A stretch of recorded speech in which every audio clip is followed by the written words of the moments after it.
साधारण Ireland cricket team ठू प्रथम टी20 मैच हारिला भारतीय दल।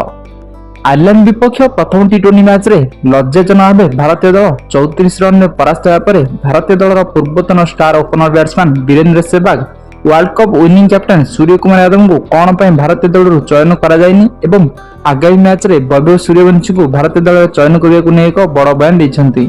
दीर्घ 34 वर्ष पर आयरलैंड टीम ठू भारतीय दल कौन मैच हारी बेले भारतीय दल नूतन अधिनायक श्रेयस अय्यर एक आश्चर्य बयान देते।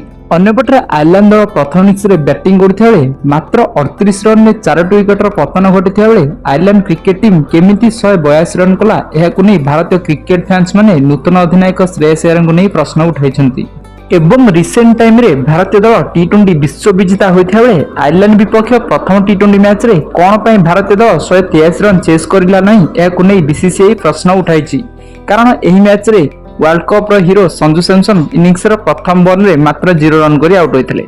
एही मैच रे अभिषेक शर्मा को 20 बॉल रे 49 रन व्यतीत अन्य कोनोसी बैट्समैन बड़ सुख करियारे सक्षम नथिले। एही कारण पय भारतीय दल प्रथम टी20 मैच रे 34 रन रे लज्जाजनक भावे परास्त होइथिला।